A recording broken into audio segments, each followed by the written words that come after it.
Então, galera, vamos a mais uma correção. Crise do capitalismo e da democracia. Atividades do livro. Página 460, atividade 1. Página 466, atividades 1, 2 e 3. Então, na página 460, primeira atividade, nós temos: observe a imagem de 1937 em St. Louis, cidade dos Estados Unidos. A imagem que você tem aí é justamente uma imagem de um outdoor e algumas pessoas à frente. Então, explique o contexto histórico estadunidense a que ela se refere.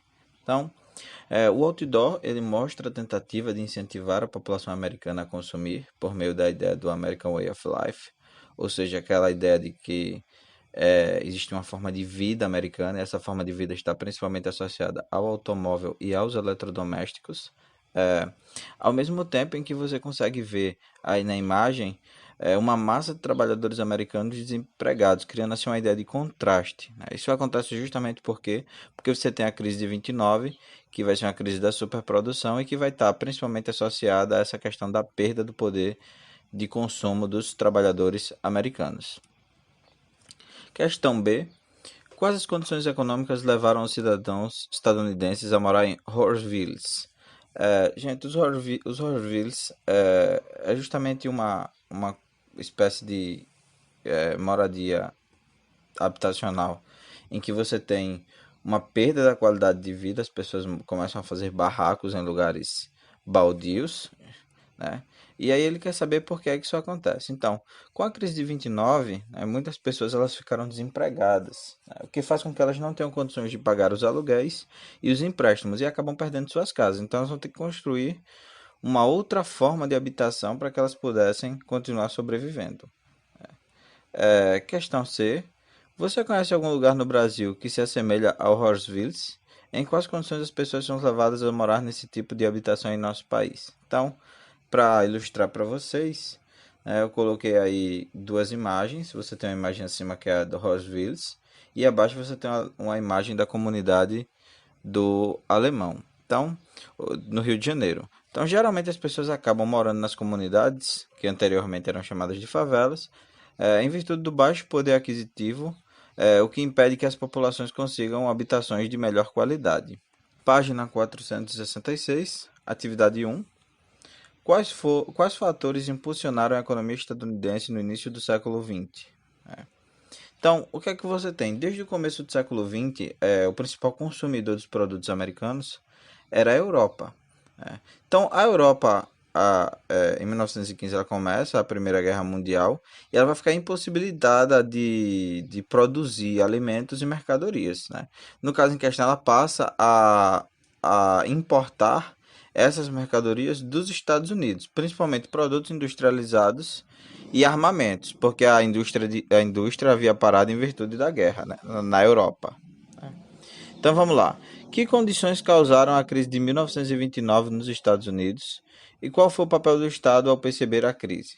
Então, o cenário que você tem, justamente, que levaram a essa crise, que vai ser a crise da superprodução, né, é primeiramente a ideia de que você produziu mais do que havia pessoas disponíveis à compra, né?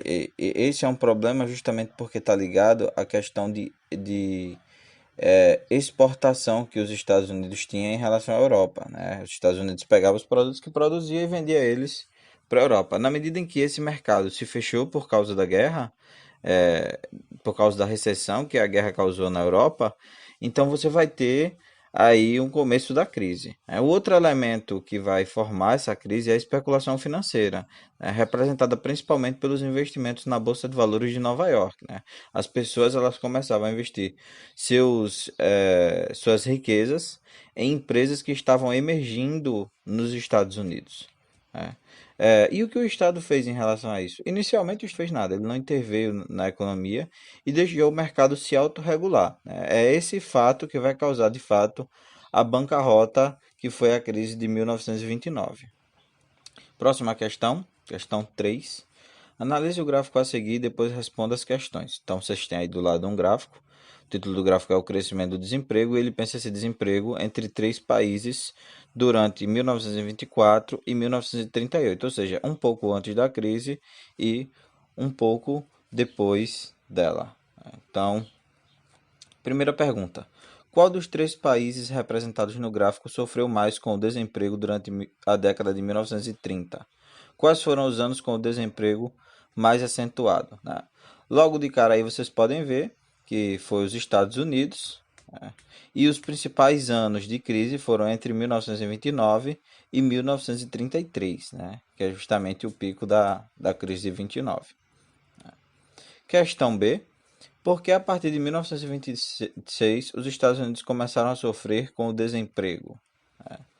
Ou seja, na medida em que os países europeus eles paravam de consumir, né, em virtude do processo de reconstrução do pós-guerra, do pós-Primeira Guerra, a crise da superprodução ela vai avançar, né? Não havendo quem comprasse os produtos excedentes. O que acontece então? As empresas elas vão começar a demitir. Né? Elas param suas produções, já que já tem muito produto e pouca gente para comprar, e vai demitir os trabalhadores que produziam essas mercadorias. Então, questão C, qual contexto político levou à queda tão acentuada do desemprego em 1936? Né? Então, como resolução, você tem aí o desemprego ele começa a cair a partir de 33, porque você vai ter a implantação do New Deal. Né? Essa é uma política que vai ser implantada pelo presidente Frank Delano Roosevelt, né? Que vai justamente pregar a ideia do aumento da intervenção do Estado para aquecer a economia novamente. Né? Então, o Roosevelt vai investir aí tanto em seguridade social, como por exemplo seguro-desemprego, previdência social, como vai também investir em infraestrutura, construção de estradas, viadutos, reforma nas cidades, justamente porque isso era uma maneira de fazer com que a população voltasse a trabalhar e aí ela pudesse consumir novamente.